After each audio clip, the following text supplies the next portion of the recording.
Good morning students, it's our second lecture. हमने इससे पहले डिस्कस किया था कि सॉल्यूशन क्या होता है। Solution is nothing but it is a mixture of solute and solvent. और अगर हम डिस्कस करें कि सर सॉल्यूशन होते क्या हैं, there are so many types of solution there on the basis of solvent, on the basis of solubility and on the basis of their composition. अगर हम करें कि if the solute is dissolve in a water, that we called as aqueous solution, and if it is dissolved in non aqueous, means without a water, it is dissolved in some other solvent, it is a non aqueous. Secondly, when the concentration of solute is more in water, it is a concentrated solution. यानी कहने का मतलब बेटा ये है कि किसी भी पानी में अगर मोर देन इनफ कोई आप चीज़ ऐड कर दो, that is example of concentrated, और किसी में मोर देन इनफ की जगह कम कर दो, that is example of dilute. Next आता है बेटे कि अगर if you want to dissolve any solute particle in a solvent and it get on dissolving, वो मिलता ही जाए, यानी कि अगर मान लो एक ग्लास पानी में आपने 1 चम्मच नमक मिलाया, वो मिल गया, सेकंड चम्मच फिर आपने ऐड किया, वो मिल गया। अगर ऐसे ही सोल्यूशन मिलता जाए, सॉल्यूट मिलता जाए, that we called as unsaturated solution. But when the steps come कि आप ऐसी चम्मच ऐड कर रहे हो जब सॉल्यूट नहीं मिल रहा, come to know that the saturated solution. Saturated solution means no more solute can be added. Okay बेटा, आज हम पढ़ते हैं नया law, Henry law. Henry is the name of scientist who discovered that the amount of gases can be get dissolved in liquid. For example, when we allow a CO2 gas to dissolve in a aerated drink, जैसे कि cold drink में हम CO2 gas को dissolve करते हैं just to make an flavour aerated.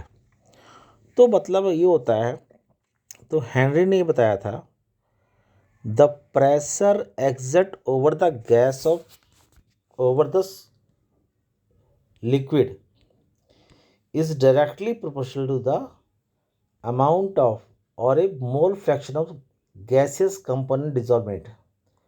कहने का मतलब बेटा ये है कि किसी भी कोल्ड ड्रिंक का एग्जाम्पल आप लेते हो, the pressure exerted over the surface of liquid is directly proportional to the mole fraction of gases component dissolve in it.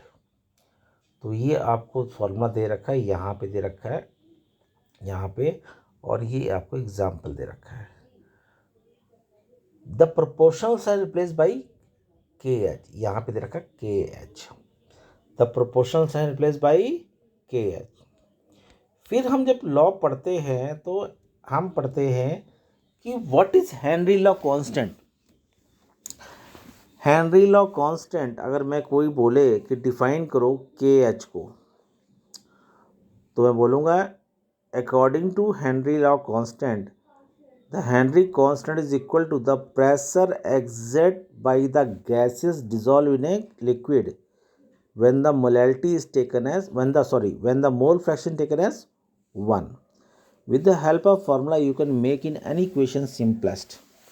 तो यहाँ पे दे रखा है सिग्निफिकेंस दे रखा है, if the value of KH is more then the gas is less soluble in liquid, and if the value of KH is less it is more soluble।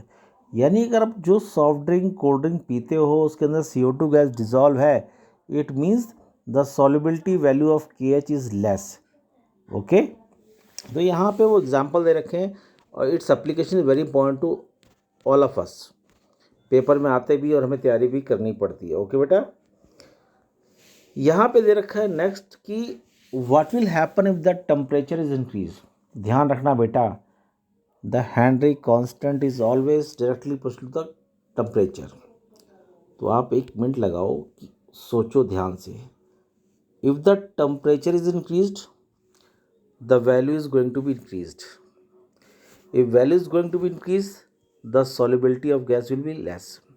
शायद यही कारण है कि जितने भी हम कोल्ड ड्रिंक्स सॉफ्ट ड्रिंक्स होते हैं उसको हम लो टेम्परेचर रखते हैं instead of open in air. Temperature ज़्यादा होगा तो KH की वैल्यू भी ज़्यादा होगी, और वैल्यू ज़्यादा होगी तो सॉल्युबिलिटी ऑफ गैस क्या होगी, कम। और जितने भी सॉफ्ट ड्रिंक कोल्ड ड्रिंक हैं उनके मज़ा तभी है जब उसके अंदर हमें उसका स्वाद मिलता है। ओके, नेक्स्ट एप्लीकेशन करते, क्या कहते हैं, एप्लीकेशन। तो यहाँ पे 4 एप्लीकेशन कॉमन है बेटे, ध्यान से सुनना, you have to listen more carefully. First, in summer when the temperature is most and the pressure is less, it means the solubility of oxygen in water is less. That's why the species living in the water is less comfort. इसलिए गर्मियों में अक्सर पानी में रहने वाले जीव बाहर आते हैं। इन कंट्रास्ट विंटर में टेम्परेचर कम होता है, प्रेशर ज़्यादा। It means the solubility rate of oxygen is more in water as compare to other then.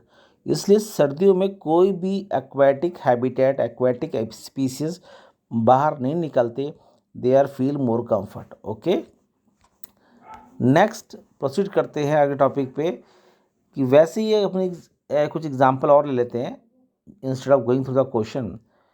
जितने भी लोग पहाड़ों पे रहते हैं, the person who are living in the hilly areas, the partial pressure of oxygen less, तो generally they are suffering from asthma, सांस फूलने की बीमारी होती है। Okay, now we go through the numerical regarding Henry constant. Okay, this are the example I have given you regarding the NCERT। तो आपको जो फॉर्मूला लगा है उसी के अकॉर्डिंग आप फॉलो करते जाइए, आपको प्रॉब्लम नहीं पड़ेगी। ओके बेटा, तो यहाँ पे दे रखा है the partial pressure of ethane over A saturated solution containing 6.5 6 into 10⁻³ gram of ethane is 1 bar. If the solution contains 5.0 into 10⁻² gram of ethane, then what will be the partial pressure of the gas? तो according to Henry लगाया बेटा, तो यहाँ पे लगाया M1 equal to KH।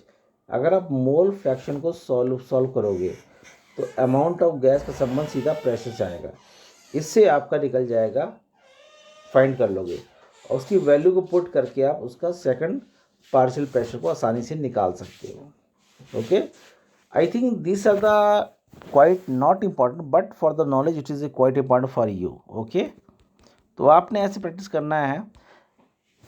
Okay, तो ऐसे ही आप क्वेश्चन दे रखा है सेकंड, और आपने इसको फॉलो करना है। ठीक है, अब जो नेक्स्ट टॉपिक है vapour pressure, means the pressure exerted by the solution or a solvent when it is heated। और ध्यान रखना बेटे, rate of evaporation is always equal to the rate of condensation during the equilibrium. तो ये आपने ध्यान रखना कि अगर इक्विलिब्रियम पॉइंट होता है तो KP इज इक्वल टू ये दे रखा है, यानी कि फॉर्मूले भी चेंज होते रहते हैं।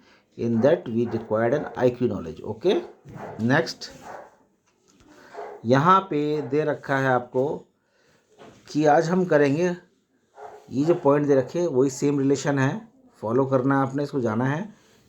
अब आपसे कोई पूछता है व्हाट इज़ बॉइलिंग पॉइंट, तो मैं बोलूँगा boiling point is a temperature at which liquid exert a pressure equal to the atmosphere pressure. जैसे लिखा है कि pressure of a liquid is equal to the external pressure।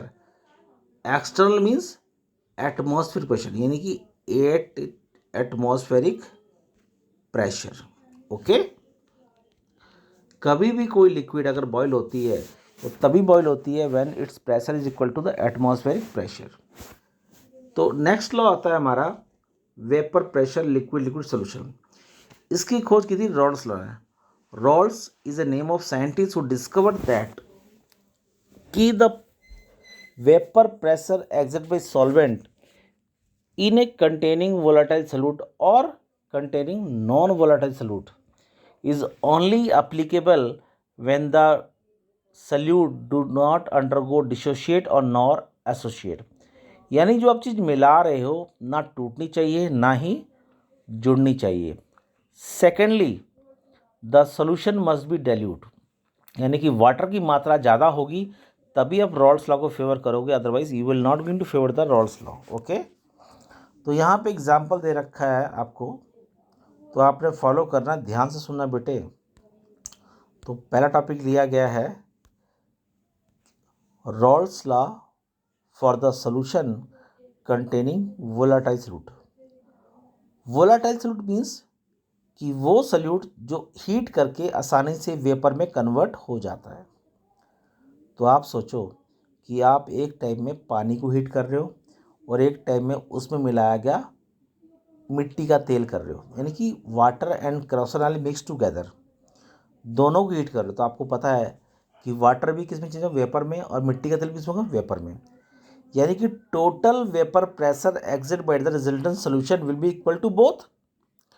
तो रॉल्स ने बोला, according to Raoult's law the vapor pressure exerted by solution containing a volatile solute is equal to the vapor pressure exerted by component in a pure state multiply by its own mole fraction of each component in a solution। Simple सी बोली उसने बात कि solution में एक component हो, दो हो, तीन हो, उन सभी का टोटल प्रेशर के बराबर होगा। ओके,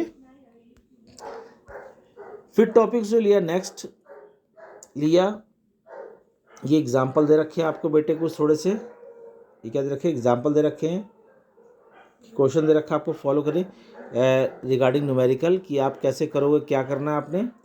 तो that thing is given to you कि इसमें दोनों जुबार है, जैसे ए का प्रेशर ये है, बी का ये है, टोटल प्रेशर ये है, एक्स ए दे रखा निकालना है।